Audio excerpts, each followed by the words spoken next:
بسم اللہ الرحمن الرحیم اقرأ بسم ربک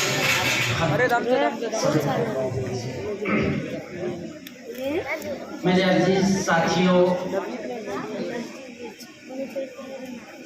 میں نہ کوئی مقرر ہوں نہ واعظ ہوں، محبت میں آپ لوگوں کی آپ کے سامنے بیٹھا ہوں۔ اللہ کے ذات سے امید کرتا ہوں کہ چند منٹ جو بھی بولوں اللہ اس پر مجھے بھی اور آپ کو بھی عمل کی توفیق عطا فرمائے۔ عزیز ساتھیوں، مکتب آپ کے یہاں 1.5 مہینے سے ہم تذکرہ سن رہے تھے کہ مکاتب میں مسابقہ ہو رہا ہے۔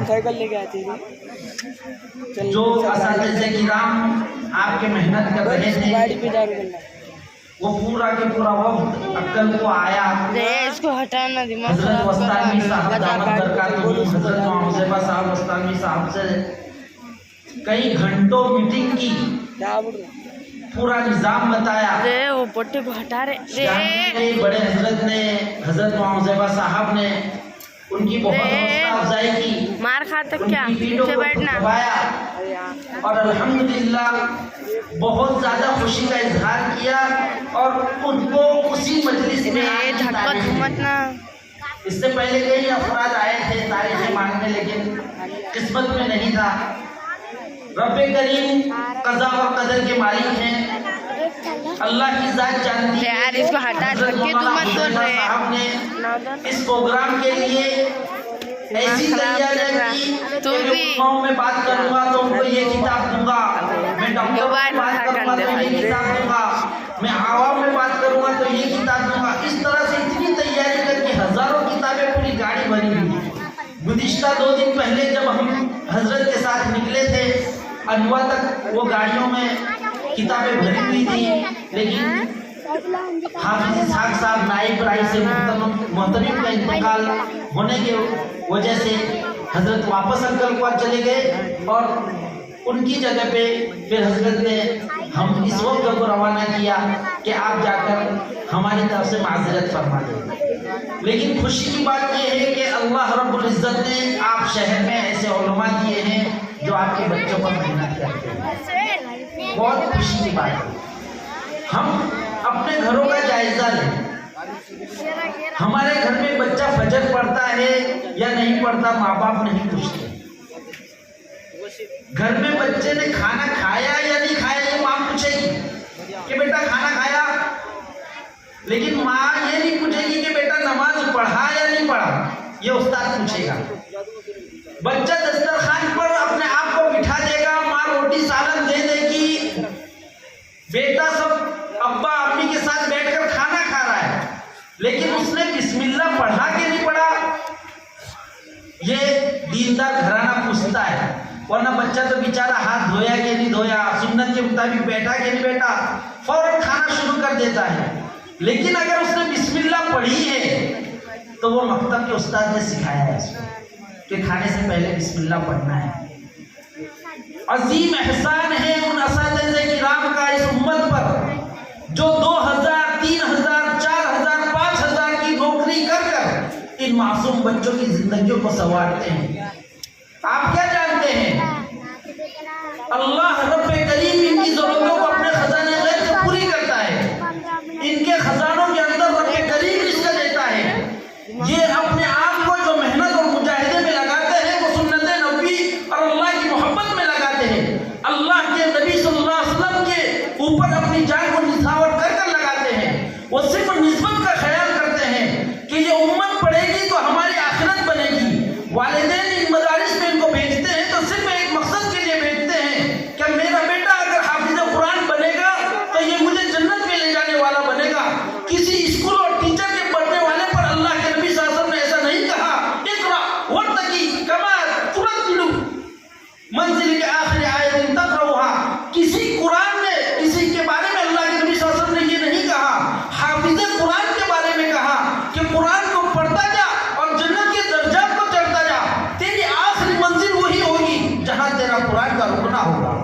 ہم یہ جانے ہمارے نونہال بچے، معصوم بچے جن کی توتلی زبان ہے، کچھ نہیں آتا،